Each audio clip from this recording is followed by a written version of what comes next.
everyone, and welcome to EnglishPod. My name is Marco. My name is Catherine, and today we have an intermediate level lesson about education and university. That's right. Today we're trying to find a university. We want to get some information about how much it costs and all that sort of stuff. So why don't we jump into the dialogue and see what's going on today?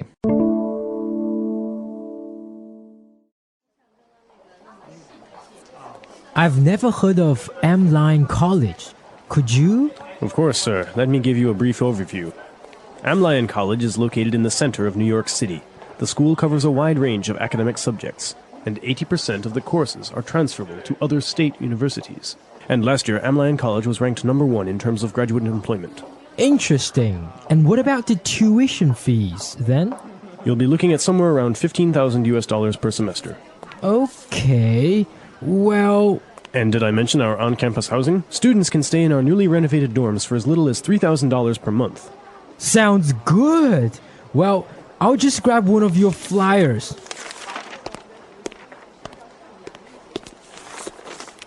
Sir, you got the wrong flyer. Sir! Sir! All right, we're back. So now let's take a look at some language on Language Takeaway. Language takeaway.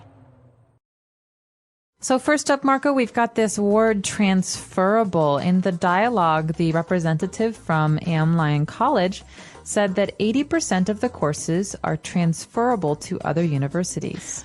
Okay, so before we talk about transferable, what is the difference here? We have two words, college and university. So why is he saying that you can transfer your courses from Amline College to another university? Well, college and university are words that we use in English to describe higher education. That means education after high school.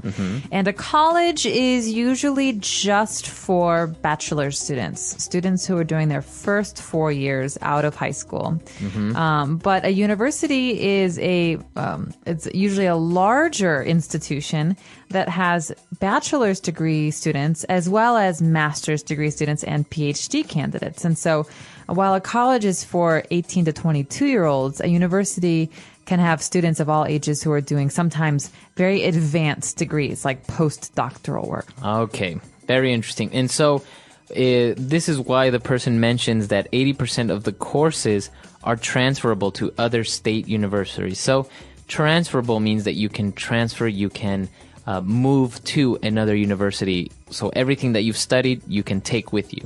That's right. So a lot of people like to start at a college or vice versa. They like to start at a big university and transfer to a college. And so it's important to know that your courses can be transferred as well. So if I studied Spanish for 2 years, I can transfer I can transfer those courses to my new school. Right, so you don't have to start over. Right. Okay, very good.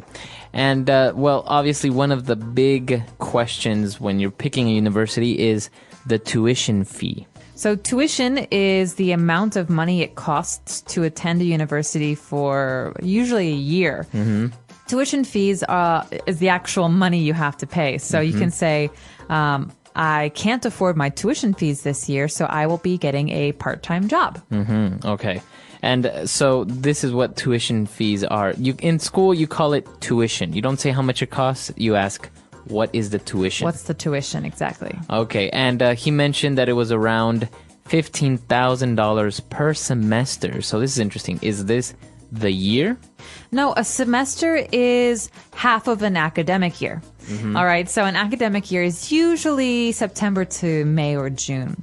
And a semester is half of that. So first semester or fall semester is the study period between September and December or January. That's right. Okay. So basically what we could deduce is that this university costs $15,000 per semester or about $30,000 per year. That's right. Okay, very good. And, well, he also mentioned about the on-campus housing.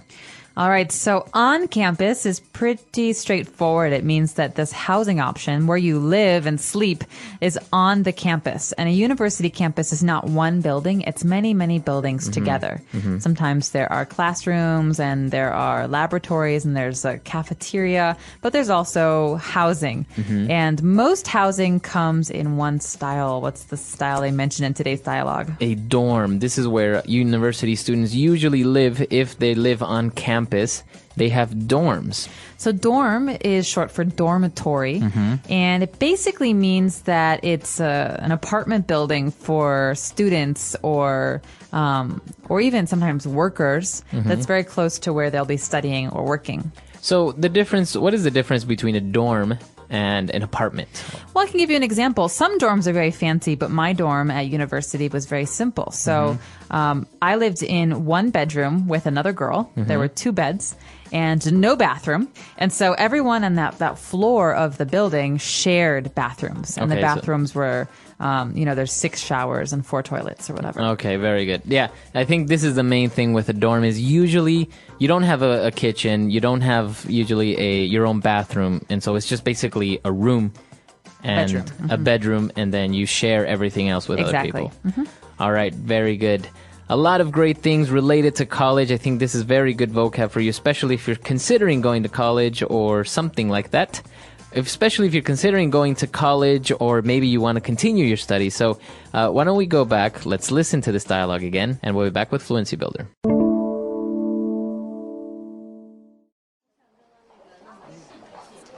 I've never heard of M-Line College. Could you? Of course, sir. Let me give you a brief overview. Am-Lyon College is located in the center of New York City. The school covers a wide range of academic subjects, and 80% of the courses are transferable to other state universities. And last year, Am-Lyon College was ranked number 1 in terms of graduate employment. Interesting. And what about the tuition fees, then? You'll be looking at somewhere around $15,000 per semester. Okay, well...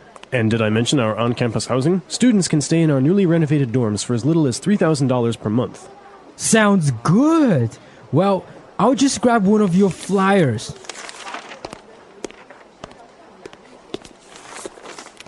Sir, you got the wrong flyer. Sir! Sir! All right, we're back. So now let's take a look at these 3 phrases we've picked out for you on Fluency Builder. Fluency Builder. So again, when the person who was speaking for this college was describing it, they said that the school covers a wide range of academic subjects. Now, this phrase, wide range, is something you'll hear in a lot of different contexts. What does it mean, Marco? That's right. It means that they have a variety, a very big variety of subjects. So they don't only focus, for example, on business. They may have arts, they may have engineering, business, etc. So if you're studying at a university and they offer one course, they offer English, is that a wide range of subjects? No, that's not a wide range. So basically, a wide range of subjects would be that you can have many, many, many choices. Okay. Well, after that, we also had a great phrase when we were discussing tuition fees. So the visitor asked, what about the tuition fees? And the answer was, you'll be looking at somewhere around $15,000 US. Now, you'll be looking at is a very, very strange phrase, right? Well, it's not strange, but it might sound strange to non-native English speakers. It's actually a very common phrase, especially when you're talking to salesmen. They don't want to say you'll have to pay or you have to pay or anything like this. They'll say, well, you'll be looking at somewhere around $15,000. And that means you are expected to pay this amount of money. But they don't really say pay. So this is the key thing. All right. So this is the price. This is the price tag. And this is something that, like you're saying, salespeople say so that you don't have to say, well, the price of this is $30,000. So another good context for this phrase would be like a car dealership. If I'm buying a car and I see a beautiful new Ford Mustang, and I say, well, how much does this cost? What would you, as the car dealer, say? I'll say, well, you'll be looking at around $30,000. I don't know. That's right. So this is a way of saying you'll have to pay. And well, the guy wasn't really convinced. I think it was kind of expensive because dorms were also $3,000 per month. So he was like, well, sounds good. Well, I'll just grab one of your flyers. All right, so this phrase "sounds good" is something that English speakers use all the time. I personally use it very, very often, and it's another way of saying okay. Yeah, so if you agree with someone, you say sounds good.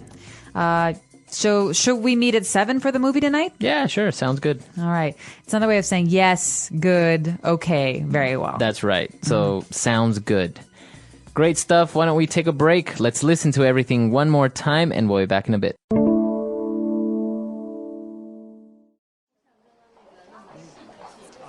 I've never heard of Amline College.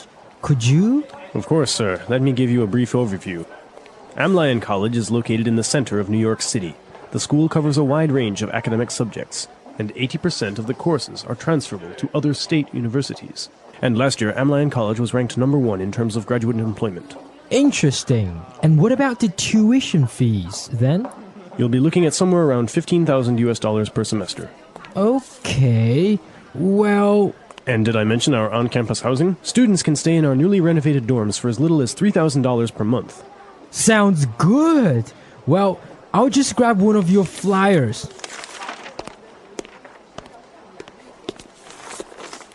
Sir, you got the wrong flyer. Sir!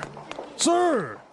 All right, so universities in the United States, they're infamous for being very expensive. That's right. And so we discussed the difference between colleges and universities, but I think it's important to also talk about the difference between public and private schools. Public schools are schools that are paid for by the government or that are subsidized, so the government pays part of them. And these are schools that tend to be cheaper than private schools. So private schools can be as much as $50,000 for 1 year of study. So, for example, the famous ones like Harvard or Stanford, those are private schools. Those are private schools, but the University of California is a public institution. The University of Illinois, for example, is another public institution. So there are many different options in the United States. I think usually the state universities have the name of the state in them. So University of Florida is probably state university. That's right, but you have to be careful because the University of Pennsylvania is a private university. Oh, really? Yeah, it's an Ivy League school, so it's one of the oldest schools in America, and it's like Harvard or Yale. It's very, very high quality. This is something that they always mention when talking about universities in the States. They always say it's an Ivy League school, just like you said right now. What does it mean if a university is Ivy League? Well, a league is just a group, right? And so some of the first universities in the United States formed this group called the Ivy League, and I think it used to have to do with the sports. These teams would play each other in sports, but I could be wrong. Anyway, these were in the 18th century. These are schools for men. And there were seven Ivy League schools for men, and then there were the sister schools for women. Yeah, like Wellesley, Radcliffe, these are the sister schools. And so nowadays, both men and women can go to all these universities. And so we just talk about them as the Ivy Leagues. And the Ivy League schools that are most famous are Harvard, Yale, Brown, the University of Pennsylvania, Columbia, things like that. So talking about universities and colleges, I have heard also the community college. Yeah, that can be a lot more affordable. That's something that's because it's community college. It's usually something you go to back near your home because colleges and universities, sometimes people travel very, very far to go to these schools. But community colleges are available to people in your own community, and you can take night classes. You can do a lot of different things at them. They're great resources. They're a lot more affordable than other schools, and a lot of people like to go to them because they don't have to pay these expensive fees for housing like dorms or for travel. Right. And they're a great option for people. So community colleges and universities are the major distinctions. There is a lot to talk about on this subject, especially if you're a student or you're a professional considering doing a master's abroad, or you want to go to the States or Canada to study. There's a lot of things to take into consideration. So this is a great topic. We really want to hear from you. If you have any other questions or doubts, you can always find us at EnglishPod.com. We hope to see you guys there. Until next time. Bye. Bye.